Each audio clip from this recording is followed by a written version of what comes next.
Welcome to the first official podcast of this channel. It is called BlanCast. Today I'm joined by Mitar Koti and Lusanda Chira. Mitar, how are you doing? Lusanda, how are you guys doing?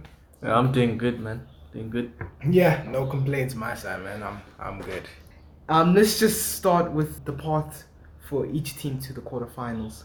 And since the first quarterfinal is Brazil v Croatia, let's discuss Brazil's path to the quarterfinals. Now, it's fair to say that they did have a pretty easy path through the group stage, isn't that right, Lusanda? Yeah, I mean, they had a couple of tricky fixtures in a way, but because it's Brazil, I think a lot of the teams just, took it. They sort of accepted that they weren't going to win these matches.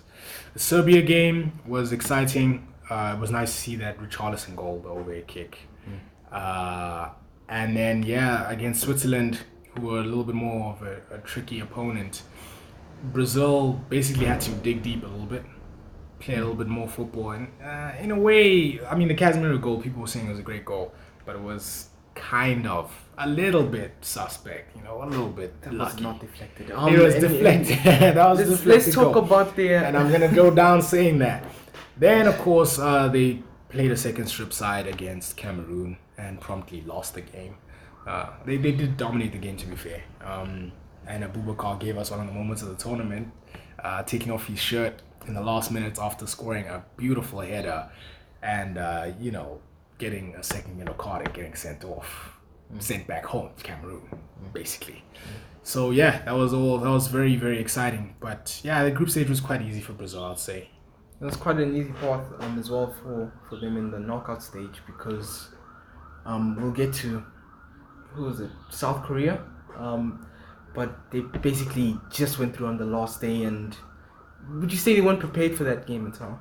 Yeah, so Brazil's quality was really great and they really battered South Korea and just threw them all over the place. You can clearly see the goals as well, the quality and cohesion in the Brazilian team.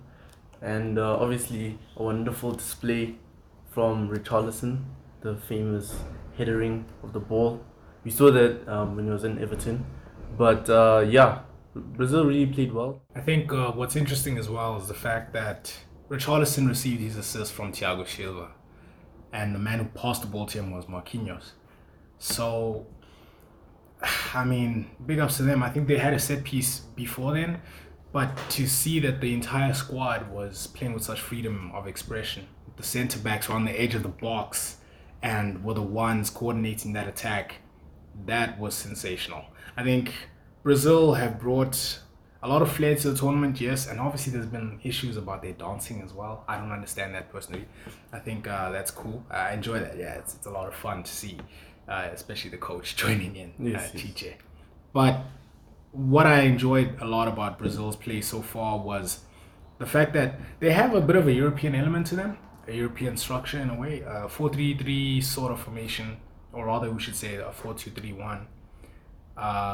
And sometimes they'll play with Paqueta and Casemiro or Fred and Casemiro in deep, but they rely a lot on the width that's created by Rafinha and Vinicius, and it really makes them an entertaining team to watch. What would you say is the player of Brazil, best player for Brazil so far in this World Cup? Personally, I would say Casemiro. For me, I would say Vinicius. All right. I think Vinicius has probably played say well. Richarlison just because of the goal against South Korea. With that in mind, let's move on to Croatia, the opponents. Now it's safe to say that it wasn't really the best performances we were seeing from Croatia. I mean, the game against Morocco was quite boring to say the least. But they moved on swiftly to the next game. What would you say about Croatia's performance, Lusanda, in the group? I'm not gonna lie, I wasn't really impressed with Croatia the way they started the tournament. They played, I believe it was Morocco, first game. Yeah. And the match in itself was very disappointing. It was quite poor. There weren't many shots on target, many chances created. So they started pretty poorly. They drew again against Belgium, another game that was a dull affair, not much to write about. I think I've always known that three in midfield was going to be the key for Croatia. And in the end, they didn't rely on them too much in the last game. The last game they drew against Belgium. The second game is the one where I wouldn't say the team came to life as much. I think Canada kind of collapsed. And they took it upon themselves to promptly just tear them apart. Ended up winning 4-1. The goals were, they came from mistakes and so forth, so I can't say too much in terms of Croatia's chemistry, but they won the game quite comfortably. They'll be happy with that. Okay, let's talk about the round of 16 match against Japan. Yes, Japan. Japan, meanwhile, had an incredible group, which they beat Germany and Spain to go through. What was missing in that game from Japan, and how Croatia good enough to get through anyway? I see a contrast when you talk about Croatia and Japan. When you talk about Japan, it's that thing of they've been great performances, great wins, especially from the group. And Croatia, it's just been them winning off mistakes from their opponents, just as Usanda said, and also losing in their group and not really performing well. So now that Japan really went out to Croatia due to penalties is really disappointing. I don't think they deserve a quarterfinal entry, and obviously I feel like Japan deserve to go through. I know that they are the better team in this World Cup for me. I strongly disagree. I'm not okay. Look, Japan are a good team, right? Fair enough. I do give them credit. They played weren't they taking the game to Croatia as well? They were to an extent, yes, but I think Croatia in midfield pretty much dominate almost anyone in the entire competition. That's not a joke. I mean, their midfield three can go toe to toe with Brazil. Okay, Spain's obviously gone now, but I would mention them as well. Their midfield three of Kovacic, Modric, and Brozovic offers so much. I mean, either of those guys can interchange between the CDM position or going a little bit more further forward. They're excellent in bringing in the wide players, so it allows Croatia to have many more tools when they attack, which I don't think Japan dealt with that well. You think about how Croatia scored. Cross in from Lovren, obviously not one of the midfielders, but a centre-back crossing the ball in, placing it on Ivan Perizic's head, who bulleted it into the bottom corner of the Japanese goal. The reason why that space exists is because the midfield was able to manipulate it in such a way that it's available for other players to enter into and cause problems for Japan. So I think Croatia are just technically a better side than Japan, but we can agree to disagree. Okay, but put Croatia in Japan's group. Put Croatia in Japan's group. Do they make it through, you ask? Do they make it through? I don't see why not. I mean, like I said, the midfield three can challenge either of those teams, any of those teams. And Germany weren't particularly impressive. I don't think they would have beaten anybody, let alone just Japan. So they struggle against Costa Rica, So I think Croatia would have made it through that group. As for whether they would have finished top, I'm not so sure. Player of the tournament, player of Croatia. Who would you guys say it is? I would say probably Ivan Perisic so far. I think he's offered them a lot on the wide side. And that goal against Japan was crucial, so I'd give it to him. Yeah, I think that's safe to say. That's the vote for all of us as well. Let's move on to Netherlands versus Argentina, which offers up quite a competition, in my opinion. Argentina on one hand, Messi, his last chance to win the World Cup, and Netherlands, who just playing pretty good. I felt like it took a while for them to get into their playing style and really show the team that they actually are. But once they did, they really proved that they are a true contender for this World Cup. Isn't that right, Lusanda? Yeah. I don't know. Yeah, true contender. Yeah, I don't know. Mutar doesn't seem to agree with too much of that. But what I would say is that they were receiving a lot of hate for their football. People were saying it was very boring, structured, stodgy. They're just trying to keep possession for possession's sake, and they'd score like the one goal here and there from Cody Gakpo or Gakpo. Yeah. right? Yeah. Gakpo, please. Fine, Cody Gakpo.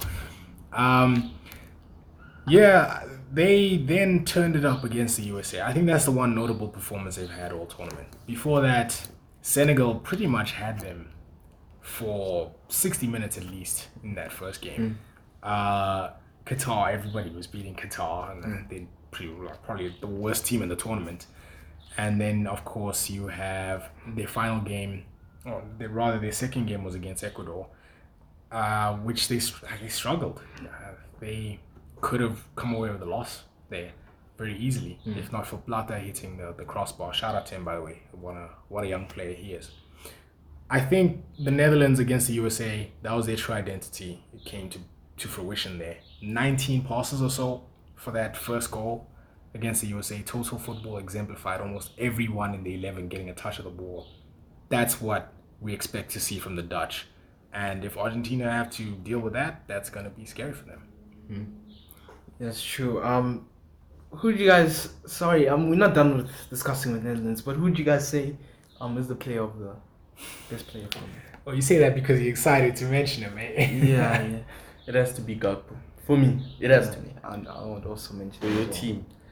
Yeah. I think a lot of big clubs would be looking forward to signing him. Shout out Frankie, though. Yeah. No, Frankie de Jong. Yeah, Yes, Frankie he de Jong deserves that. is a great player as well. True. I really don't feel like talking about him at this moment. Yeah, was there anything else exciting you would like to mention about the Netherlands at all? I would like to mention that they are actually the underdogs for this tournament. Everyone expects France to win, England to win, Argentina, Portugal, Brazil, but then obviously Netherlands are a threat, but obviously no one would expect them to win or anything. So I think they do have the quality in them. As I say, the defense, I will forever praise the defense. I think they have good players there that I truly respect. And also the midfield, Frankie de Jong, and obviously the wonder kid, Gakpo. So I think it is a pretty good side. Do I favor them personally? No, I don't. I would rather see Argentina, Brazil than Netherlands, Brazil. I'm sorry. That's just the way I see it. Let's move on. Speaking of which, Argentina, safe to say they had a terrible start to World Cup with so much expectation going to it as well. What happened and how did they change that, Utah? Obviously, we all remember the shocking event of Saudi Arabia v Argentina. I'd say most Messi fans were really heartbroken by that, and I'd say the opportunity of Messi going out of the World Cup in the group stages was a real scare for the Messi fans. But obviously, the GOAT decided to show up and show everyone why he is the GOAT, and obviously we made it out the group stage, and he's actually performed very well. We've seen his ratings for the matches are all above 8, and it clearly shows that this is a quality player that is there every game, shows up every game, and does everything for his team every game. There's no game where he is shorting. It's just quality from him. Okay, and enough about Messi. Let's talk about Argentina and themselves a bit. It was, to be fair, mostly about Messi until that Poland game, where the whole team started to perform. Isn't that right, Lusanda? Yes. And I think what's interesting about that Poland game is that the person who was the key for Argentina to start performing was Lionel Messi. Once again, he comes up. I mean, really, there's no Argentina without him, but I was impressed with Julian Alvarez and how he staked his claim for that number 9 position. He's playing really, really well. Really well. I can't emphasize this enough. Julian Alvarez is a problem. His movement is exceptional. His pressing, his energy lasts the entire 90 minutes. He makes the kind of runs that Messi is just waiting for somebody to make, for the through balls to come through, or for him to be in a central position in the box, in space, when a wide player has the ball, which Argentina don't have much of, unfortunately for them. But Julian Alvarez is an excellent young player. I can't speak too much on Angel Di Maria. Of course, he's had one probably decent performance in the tournament against Mexico, where Argentina were kind of below par. McAllister has chipped in very well, replacing Lo Celso. So yeah, overall Argentina have been okay, but nothing spectacular, which is what makes this match really, really exciting, mouth-watering. Can I just mention one more thing though? I didn't get a chance to speak about Messi, so I'm gonna take my opportunity right about now, right? Messi against Australia was the best performance of the tournament so far, hands down. And I dare anybody to argue with me on that. That was incredible. I know it's Australia and people are going to say that, oh, it's only Australia. Australia made it to the World Cup, man. They beat Denmark to get to that stage. And man, what a performance. He was drifting through players like they weren't there. Like the old Messi was back, man. 2010 Lionel Messi. Bring him back. It was just a phenomenal performance. I can't speak too much on it, but it's just Messi. It's not like he's the GOAT or anything. It was impressive, and I hope to see more from him. Because it's so entertaining. Would you say that would you say that he was the best player for Argentina in the World Cup? 100%. Yeah, I don't think there's any doubt about that. He might even be the only player for Argentina at the World Cup. It's that bad. Yeah. Or it's that good, depending on which way you look at it. Yeah. Let's talk about the actual GOAT and his team on how they made it to the quarterfinals. Portugal have they've been Portugal really. They've gone everywhere. They've broken people's hearts. They've been good for the most part, but do you see them slipping in any part of the tournament? Or do you see them going to the finals this Sunday? It's hard to say. I don't know what to expect from Portugal. I think they have a pretty decent system. I haven't been able to watch them in detail up until this point in the tournament. And unfortunately, the Switzerland game, load shedding got in the way a bit. But what I would say is that they have players that are stepping up besides the man himself. In fact, Cristiano Ronaldo's been benched for the round of 16. He was on the bench, right? I think Portugal are fine without him. They're doing really well. True. João Felix, Rafael Leao from the bench is a threat as well. I can't believe he's not starting. And you have Bruno Fernandes, who is having the tournament of a lifetime. 2 goals, 2 assists before the round of 16 started. I believe he got a couple of assists the other night as well. And then they have a kid who just stepped into Ronaldo's shoes like he never existed as well, who scored a hat-trick in the round of 16 against Switzerland. I mean, this is ridiculous.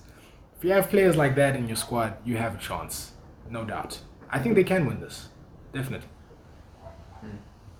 Yeah, it is very possible for that to happen.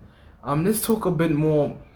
Well, let's talk about a bit more about the group per se, because they have it quite easy at the end, although it didn't look that possible. A very exciting match against Ghana. Yeah, I mean, it was an excellent match. When Ghana equalized, stadium went crazy after Ronaldo's penalty, which wasn't a penalty, by the way. I just want to put that out there. Okay. But okay, fine. We're not going to argue over refereeing decisions. And then, obviously, Portugal scored 2 quick-fire goals. Beautiful finishes by João Felix and Rafael Leao. And then Ghana scored and looked like they might be coming back after a little bit of a poke by that guy Bakari and the Sui celebration. Oh, yes. Iñaki almost steals the ball from Diogo Costa. Could have finished it, but slips at the crucial moment. Ghana lose 3-2, and from there, their tournament pretty much becomes an impossible task. We had some great games in this group, I'm not going to lie.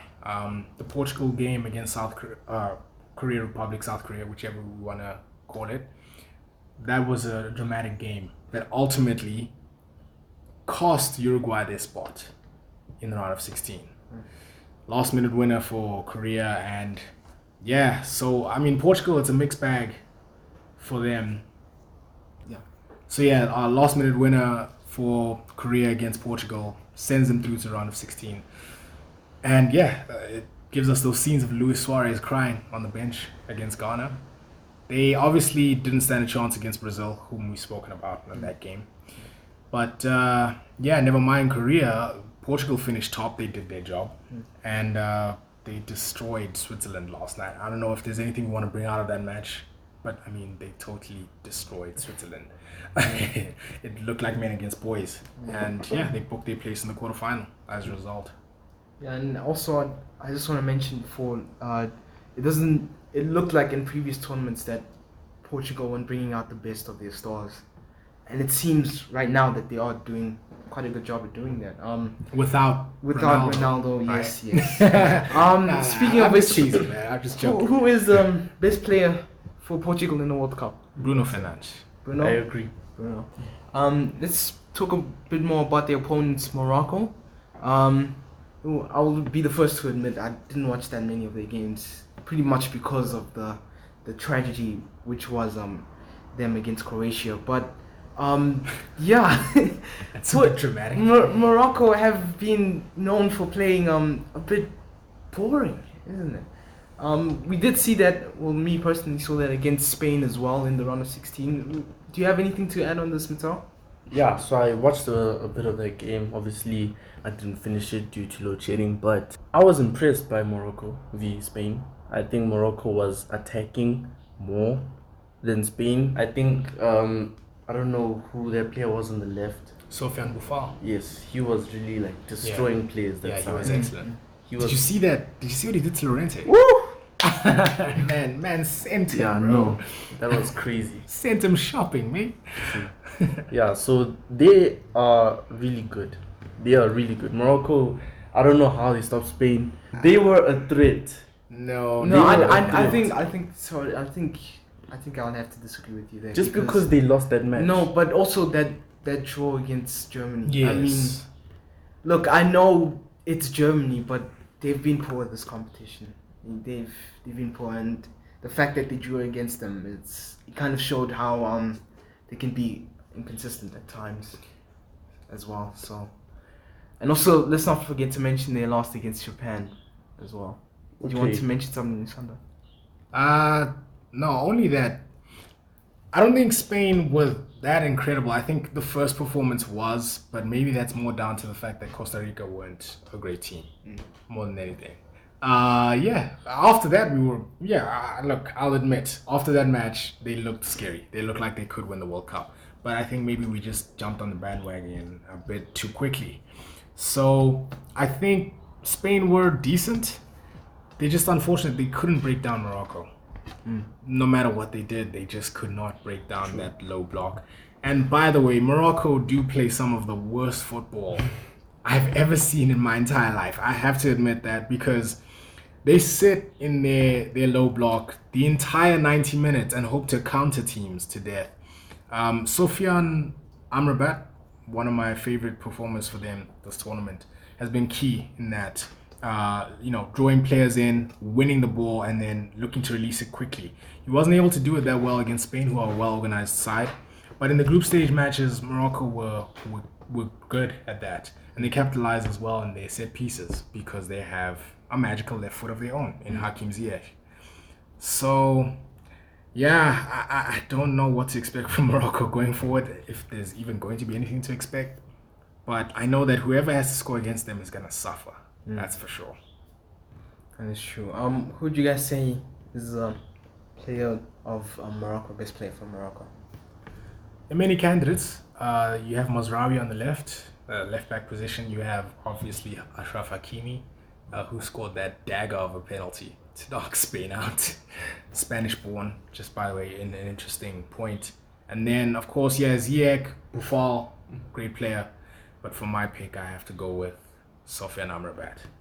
He's been one of the midfield players of the tournament, not just for Morocco. He's pulling the strings, winning the ball back, working hard, and releasing those counters of theirs that are causing so many problems. Okay, let's move on to the next game, which is France against England. Now, I will admit that I am a supporter of England.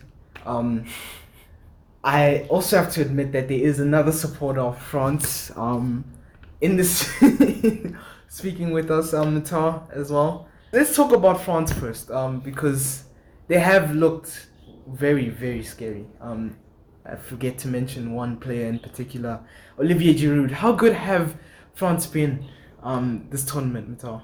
Yo, if you guys can't see this, obviously you guys can't see this, but Mateo and Lon are actually going at it now. Like, poking each other like, yo, Olivier Giroud, man, that's disrespectful. Are you going to take that? Are you going to take that, man? Yeah, so about Olivier Giroud, we can see that Kylian Mbappe is literally playing very well at the tournament. I would like to mention World Cup Mbappe. He's literally showing who he is right now, showing the world what a quality player he is, and his goals are amazing, and it's really impressive. The fact that right now, when you look at the French team, how many players are injured? We have five key players that are injured: Kimpembe, Benzema, Pogba, Kante, and Nkunku. That's five players that are injured. And now you have a brilliant star, young wonder kid. Right now he is leading his team, showing the world what he can do, and it's just amazing. There's so many points that I can go on and on and on about Kylian Mbappe. His finishing, his speed, the way he breaks defense, the way he roams around flexible, and how also the France team are able to adapt to his defending. Kylian Mbappe does not defend. I think we've seen this in the World Cup. Maybe I should say for the French team. He absolutely does not defend. Is he one of those players that just walks around like Messi? Yes. He doesn't defend. And obviously, some would say he's a young player, he's fast, he should do a lot of the pressing and stuff like that. But we can see how Rabiot, Tchouaméni, and Griezmann changed their shape to help defend on that left side. Giroud has literally fulfilled his role, and we know that Benzema is injured, and we know the quality that Benzema brings to any team. But What a player, by the way. exactly, obviously Ballon d'Or winner, we all know that, great season, and still Giroud is not of Benzema's quality, but he fills that role, that French role for this team, and I hear Arsenal fans crying over that, bro. yeah, they literally lost on a great player. What I would say is that Mbappe is one of the most explosive players that we've had in a very long time. The fact that he can go either side of the net and finish in such a way that the keeper doesn't stand a chance, that's scary. If I'm England looking at that, it's really ridiculous because he's got zero backlift. He hits it with such power and precision. It's either hitting the left corner or the right hand corner from that side. The goalkeeper doesn't know when he's going to release the shot, and it's going to be on target in the top corner. So what chance does he actually stand? He's very lethal. You only have one player that can try to hang on to him, right? And even then, I don't think one player is enough because he doesn't just rely on his pace or his skill. The 2 goals that he scored against Poland weren't even to do with that. He just picked them up and decided to place the shots. So I think England are going to need at least 2 players surrounding him at all times, maybe even 3 from the midfield, an extra spare man, because he's that dangerous. And that then leaves the opposite flank open, because France like doing that a lot as well. They like bringing most of their midfield towards the left-hand side and switching play to Dembele, who, if he's isolated with anybody, it's pretty much game over, isn't it? Because Dembele is another one who can go left-hand side or right-hand side. He's 2-footed, and he picks up the ball on that side. He can skin any defender. I don't know, man. I think it could be curtains for England before that whistle blows. But, I'm going to let you, defend them a bit, Since they are your team, maybe you should stand up for them. Yeah, let's talk a bit more about England. What I have noticed about them is one player in particular, Jude Bellingham, who's been amazing for us. I think he could help us very much on trying to beating France in that matter, because the way he can turn defense to attack is very, very good.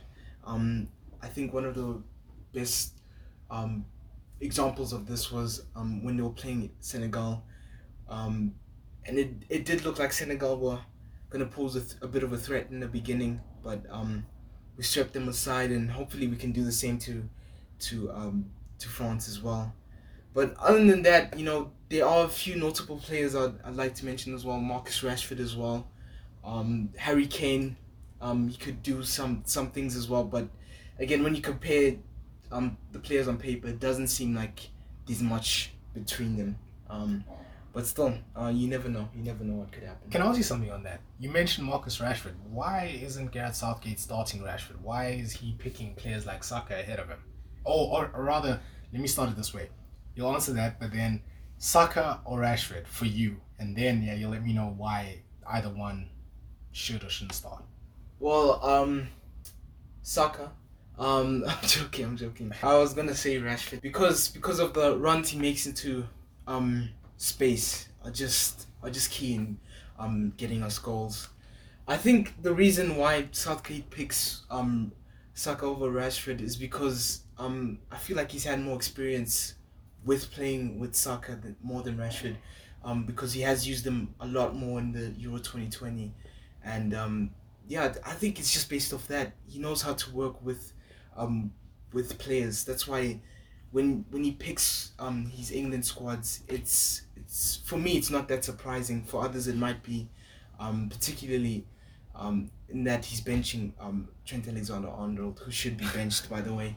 What? But pretty much it's pretty much that. I do think Saka is a great player, but I don't think he'll help us as much as Marcus Rashford. Give us your starting. Okay, I don't know if I should say starting 11. If you can run through it real quick, that you think Southgate is gonna put out against France. Because my thing is this, right? Southgate has an issue there with Foden, Saka, Rashford, who have performed well in the tournament. And then in the midfield, there's this question of which combination works best, right? With Bellingham, I think Bellingham has to play now, but Henderson is now starting to stake a claim as well. And obviously, at the back, man, that's kind of sketchy. I wouldn't want Maguire facing up to either Giroud or Mbappe, to be honest. So what is he playing come Saturday, man? But I think it's gonna stay mostly the same. I do want to mention that in the defense, there's not really much to offer there. I think the midfield, he probably will stay with the same midfield because it does give Bellingham a chance to really express himself more. And I think Henderson is staking a claim, but me personally, I wouldn't want him to start. Who would you have over him then? Pretty much anyone, Wow.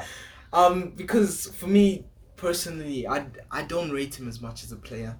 Hopefully he proves me wrong on Saturday, but I think the front three is probably the most debated part because again, I wouldn't want Saka or even Phil Foden.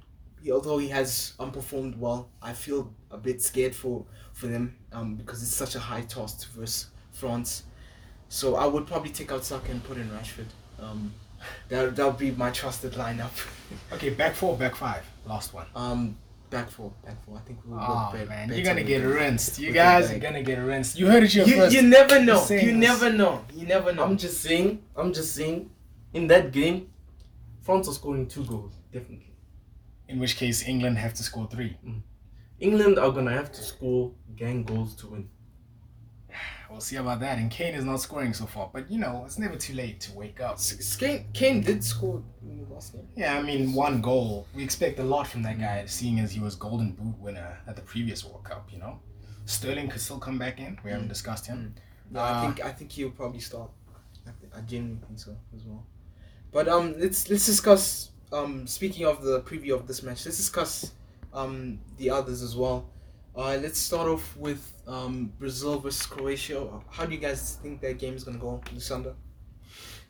I think Brazil are gonna win, and I don't think I'm taking much of a risk in saying that. Yes, for all that I've said about Croatia's midfield, the rest of the team isn't very exciting. So I think Brazil are going to take it quite comfortably. You don't need a prediction, right? Look, No. As long as I say Brazil are gonna win, I think. It's all Netherlands v Argentina. You see, now that's a tough game. That's a tough game, but obviously Messi is the GOAT, and he will deliver. So I'm gonna put my money on Messi. I beg to differ. I beg to differ. Lusanda, Portugal versus Morocco. Portugal versus Morocco. I think Portugal should win. Yeah, I wouldn't look. I don't know for certain that they will, because Morocco's defense is very, very impressive. They could hold them again and just take it to penalties, and then obviously we don't know what's going to happen there. But I think Portugal should win. If they score one, it's pretty much over. For me personally, I would say England versus France. For the sole purpose that I'm an England fan, I'm gonna say England is taking the victory. I don't know how. I think it will just be one of those games where we get an early set piece and defend for our lives. I think that's the only hope we have. Look, what I would say is, if England beat France, that's a miracle. That right there constitutes an incredible event that has no applicable explanation, honestly.